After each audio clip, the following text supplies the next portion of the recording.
John Hook's Newsmaker Saturday starts now. Thanks for joining us on Newsmaker Saturday. All I can say is buckle up, because tonight we are engaging not in the latest political debate. We are taking on much weightier questions tonight revolving around UFOs, unidentified flying objects, and UAPs, unidentified aerial phenomena. That is the latest term. And if you think this is a bunch of nonsense, consider this. On June 1st, the Pentagon will produce its most complete report to date on UFOs and UAPs. This was at the behest originally of former President Donald Trump, who gave the U.S. intelligence agencies 6 months to reveal what they know about UFOs and reveal it to Congress. This report will include discussions about incidents and sightings that cannot be explained with present-level human technology. Now, this entire subject, frankly, makes some people very uncomfortable. It challenges everything we think we know, and for others, it's incredibly exhilarating to entertain the endless possibilities of what might be going on. And Jeremy Corbell falls into that second category. He is an investigative filmmaker, a UFO expert, and our guest on Newsmaker Saturday. Great to see you again. We spoke, I think, about 10 years ago about this subject. And my approach to it was, look, I don't know what's going on. I'm not going to dismiss it out of hand because I don't know. John, you took the topic and you gave it a fair shake, and that was wise of you. And now we're in a different era. If you look back at our first interview, the big thing we talked about is at that time, people were still questioning, is there intelligent life out in the universe? Which statistically is, for it not to be, would be insane.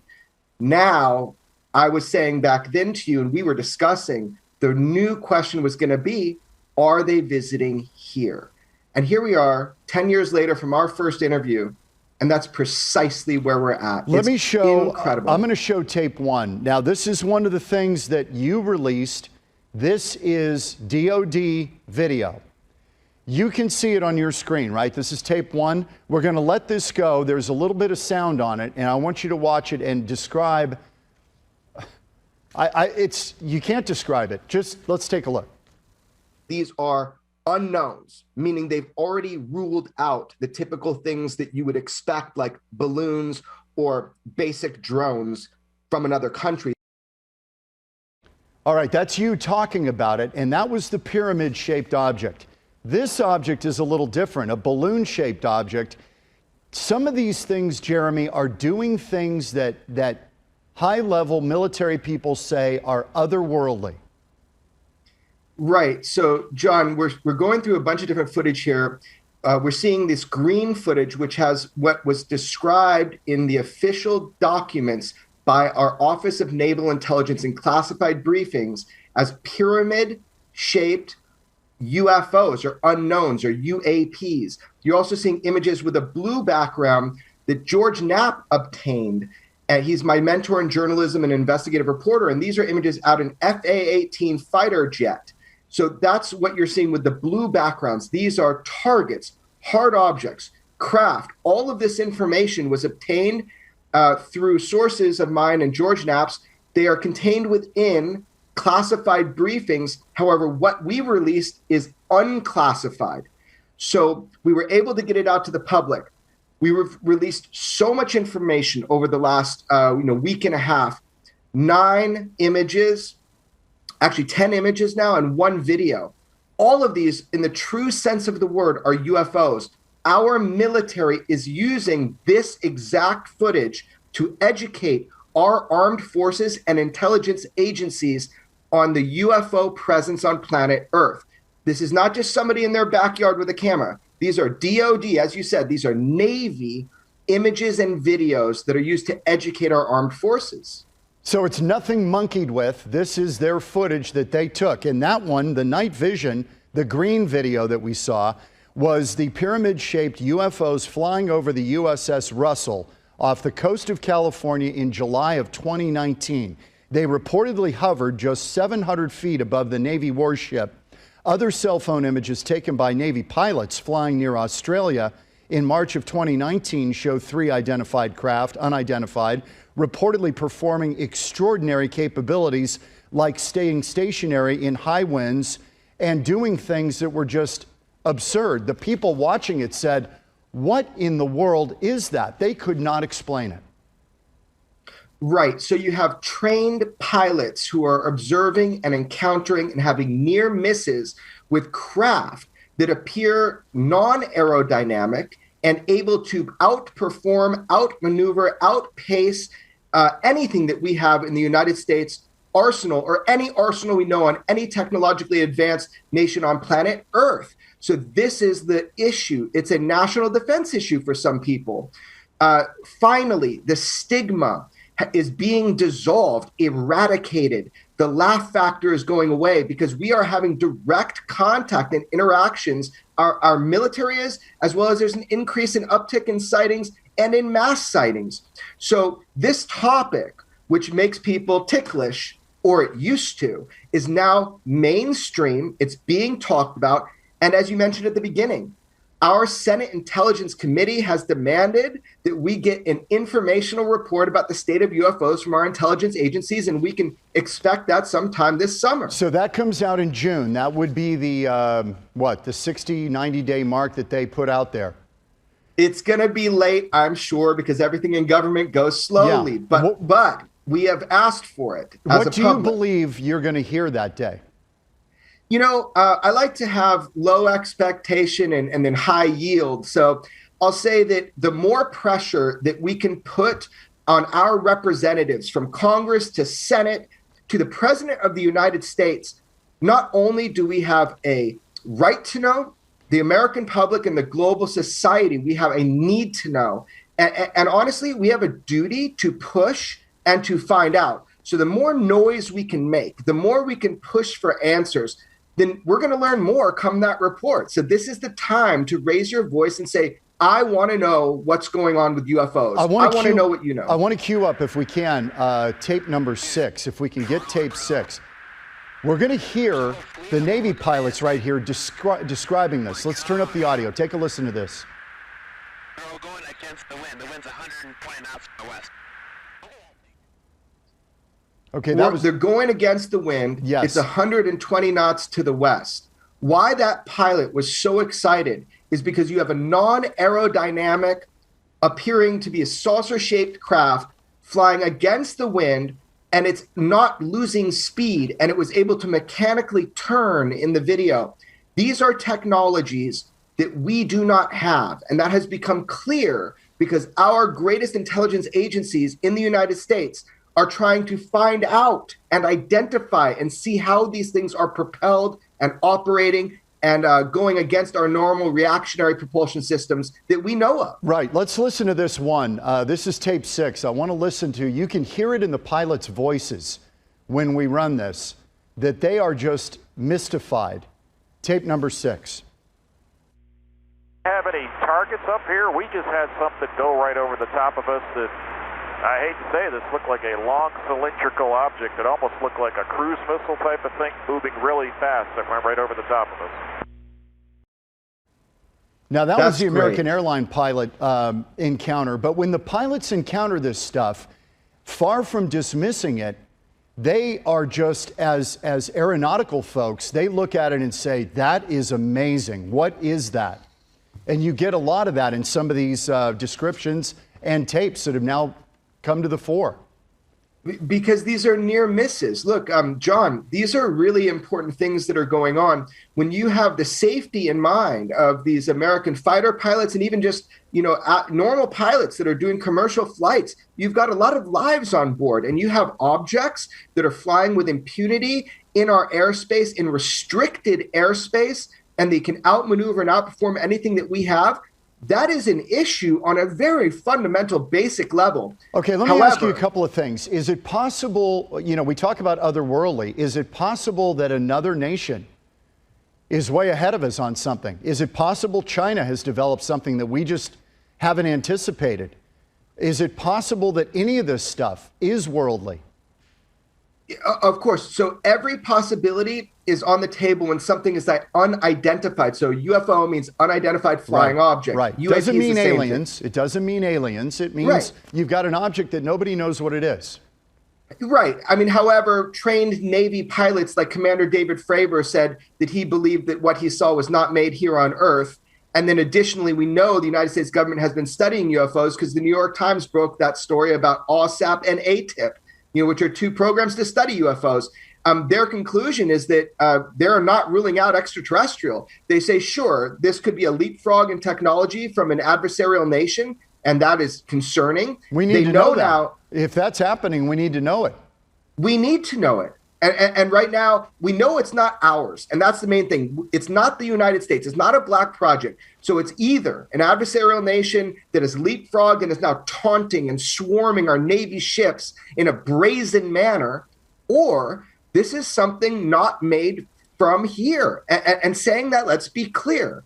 This is a technology far more advanced than any human or humankind has ever made. And okay, if that's the case. Yeah, let me ask you about that. Let me push back a little bit on the Pentagon and its transparency. We have plenty of history where they're hardly transparent. Could this be a grand misdirection? In other words, stuff they're testing, they're trying to pass it off as ET going on, and it's actually our stuff. It's a great question. And here's the problem with that, is that the UFO mystery has been with humankind since the beginning of recorded human history. We've been observing craft in the air before the Wright brothers, before human beings were ever in the skies. So the UFO presence, whatever UFOs are and represent, they've been here so much longer than even our military. So the problem I have with that theory is that, look, if we had this technology, we'd win. This technology simply represents an astounding change in our understanding of physics and propulsion. And John, it's not ours. So that leaves us with a little bit of uncertainty. But I will say the UFO phenomenon has been with humankind since the beginning of recorded human history. Let me ask you this, that idea Jeremy. doesn't hold water. Is it water. possible what we're seeing are not craft in the traditional word, but they are projections of craft done with lasers or some other source that projects an image on the sky that isn't really material? Do you get my drift? I do. It's a great tactic, and there are patents out there that try to show a type of technology of warfare where you can project like holographic images. The problem is this: the multiple sensor systems that pick up the same event, the same saucers, the same Tic Tac UFOs. There's too many sensors. There's optics. There's also radar. There's geospatial platforms that also pick up these same targets. So unfortunately, John, this is not just a projected holographic technique used by our military. Well, I had to ask because I thought maybe that's the explanation. All right, I want to show, let's see. We got a lot of video to go through.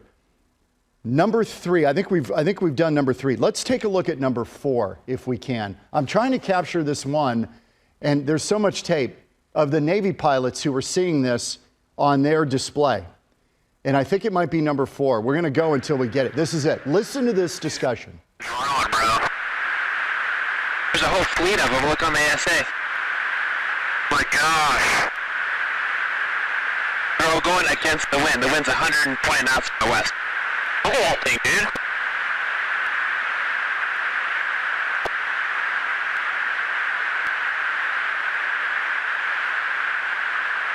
That's not our LNS though, is it? It's not. That is the LNS, dude.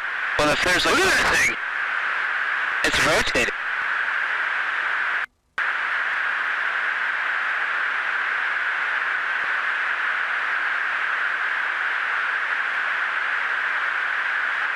And that's the one that dives into the ocean. Oh, got it! Woohoo! Roger, that's troubleshooting.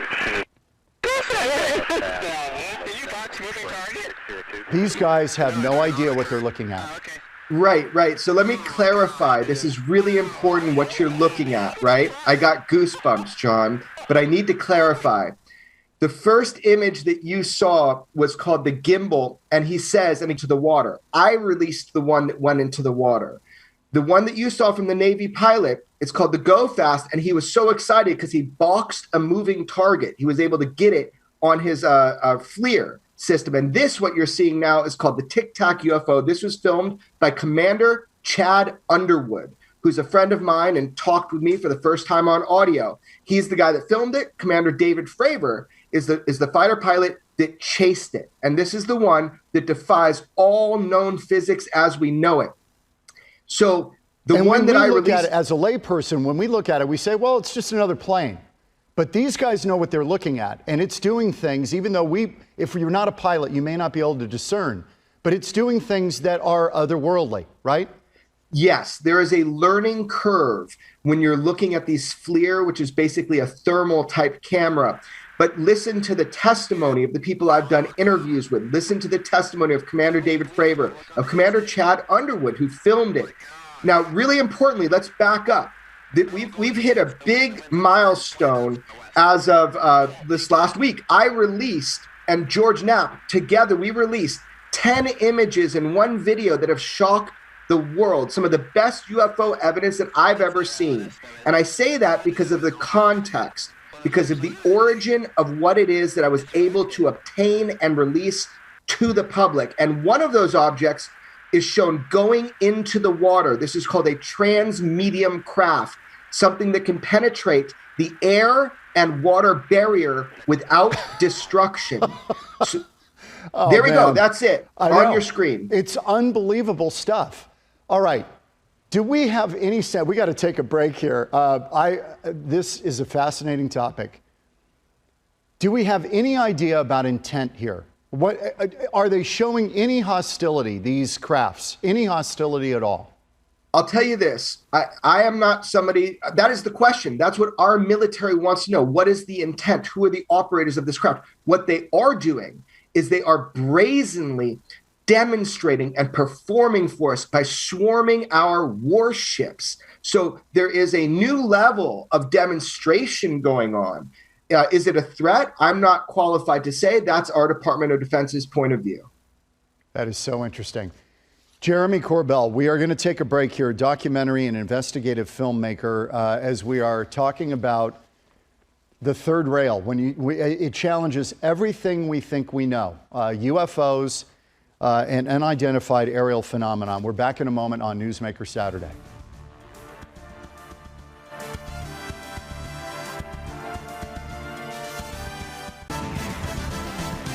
Welcome back on Newsmaker Saturday, talking UFOs and unidentified aerial phenomenon. We're not saying aliens are visiting. We're just saying there is stuff out there that credible people, Defense Department people, Navy pilots, commercial pilots are seeing that simply at this point cannot be explained. And right now, the official position of the U.S. government has changed of publicly ignoring this stuff to now saying these things are unexplainable. And they're going to issue a report probably in June. Jeremy Corbell is a documentary and investigative filmmaker. He's been looking into this stuff for years and years. And some of the stuff he's been talking about for years and years is kind of coming to pass. The government now can't ignore it because too many sightings, too much data out there. Jeremy, thanks. Part two of our program here. Hostile intent. We talked about that before the break.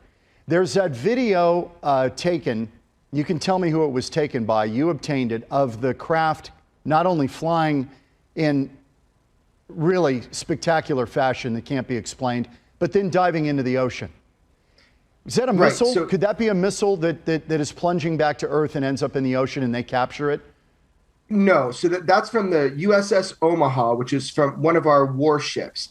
And what you're seeing is one of the multitude of targets that it was tracking on the 15th of July in 2019 off the coast of California. I released that information just a couple of days ago, the exact dates. That object that ended up submerging, going into the water without destruction, that's called transmedium. They searched for it, and in the reports, it was even using a submarine. They were unable to find any materials. So we have craft that can go from air down to sea, and there's no destruction. This is incredible. So these technologies are more advanced than what we know and have in our arsenal. That is why our government is taking this seriously now. They want that technology. Okay, so The million-dollar question. People always are asking, what would be an event that would be a uniting event for the world? Is this hold that possibility, or do you suspect as we start to unravel this, we could have utter chaos because now the government can't protect us? If there's hostile intent, whatever this stuff is, and again, UFOs have been part of human experience since the beginning of recorded human history. If there was a hostile intent, I'm thinking we probably know about it by now. It seems more like a performance, like a dance, like a I see you, you see me. These things are not shooting down our airplanes. So I wouldn't have any fear at all, but I would have curiosity. In fact, I like to say my curiosity has been weaponized.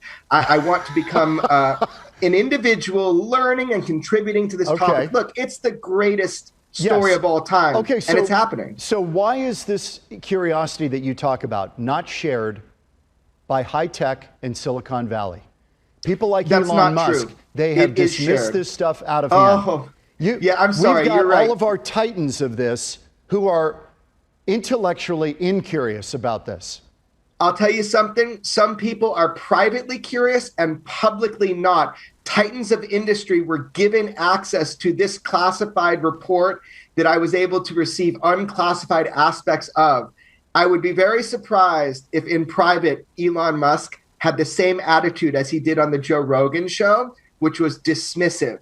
In private, I would be very surprised if that was the case. Some of these guys have said, I'm trying to find the quote.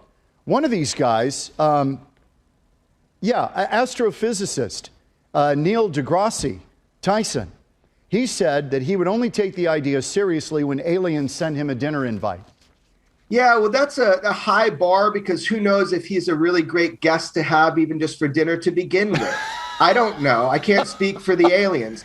I'm just saying that that's a ridiculous comment from somebody who should not be acting ridiculous about the idea of extraterrestrial life and their ability to have greater physics than we do. I've had an exchange with Mr. Tyson, and I would like to respectfully disagree. I will take the dinner invitation, from other civilization, but I just think that he needs to look at this as he would and give it a fair shake as he would with any aspect of physics. Right, Jeremy. The common line is that what we know of the universe and what's out there, that any intelligent life would be too far away from us to reach us, that it's just impossible. Do you challenge that assumption?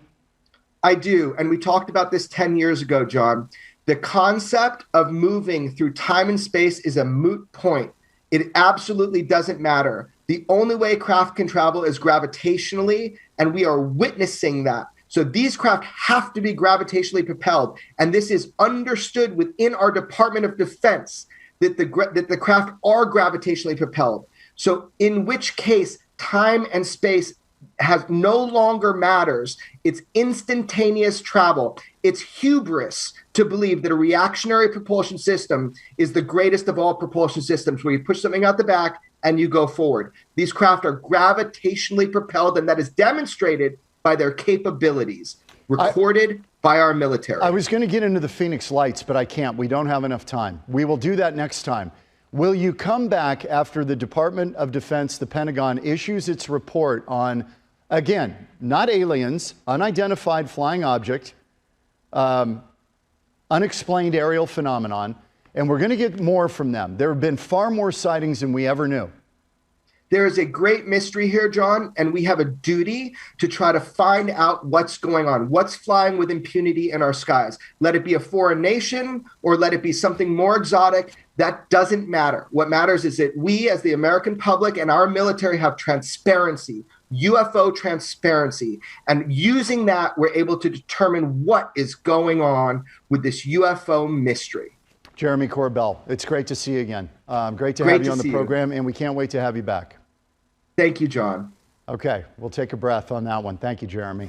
We're back in a minute on Newsmaker Saturday. If you're saying this Hook guy is insane, I'm just saying I don't know, and I don't pretend to know. So I'll leave it at that. We're back in a minute. The truth is out there. We will see you next week on Newsmaker Saturday.